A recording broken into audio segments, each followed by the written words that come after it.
Thanks again for joining us tonight. We continue our coverage now of the Astroworld tragedy, what went wrong, and how organizers can make sure that this does not happen again. It has even more urgency now with another full weekend of concerts ahead, including one that was supposed to feature Travis Scott, the rapper, in Las Vegas.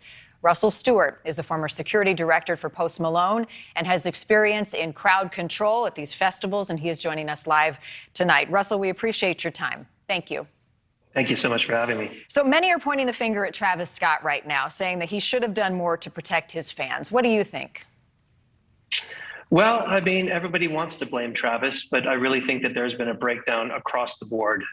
There is many cogs in the wheel of security at a festival of this size. So to blame the artist totally, I don't see it, but definitely the buck's always going to stop with him. Does he bear some responsibility since he had been charged in the past for inciting fans? Oh, 100%. You know, I think that his cavalier attitude towards security, telling people to put up their middle finger at them where these people are being paid to protect his fans, I think just shows that he's got a complete disregard for their safety. And I think that shows again this time. So based on your experience, you've been at these big festivals before, and what you have seen and what we know about this one from the videos that are all over social media, the fan accounts of exactly what happened, where do you believe were the biggest missteps and lapses in security? Well, I mean, obviously you saw that barricade fall down. I think that there are huge problems with the logistics of security. I heard Stan say that was probably a VIP area. Still, I mean, you're going to have thousands of people coming through all of these areas. That fence was poorly made. The security plan was poorly done. And just the size of the crowd, they completely blew it. So in your experience, the security plan, the emergency plan, who signs off on that? Well, I mean, the security plan from Travis's side, his security team is focusing on him, getting him there safely, getting him out safely. The general security plan for the venue is going to come down to the producer, it's going to come down to the city, and it's going to come down to the vendor who was hired to protect the entire venue. And then in all of this, Russell, what are police and fire responsibility when an emergency is called? Well, I mean, obviously, when things of this nature happen, we're all looking for the authority.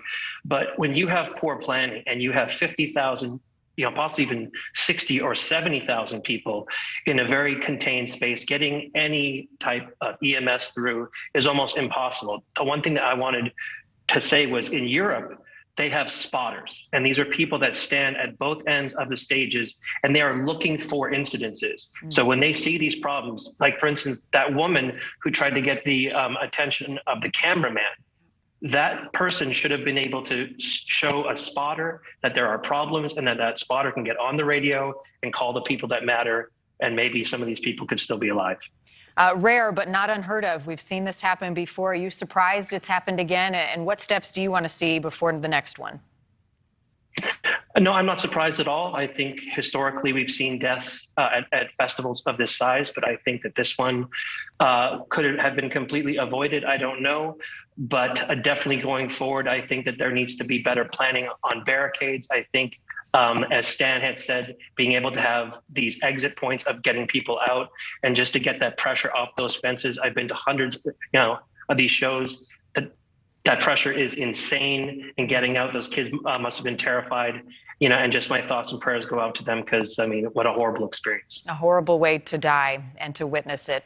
We appreciate your time tonight, Russell Stuart. Thank you. Thank you so much.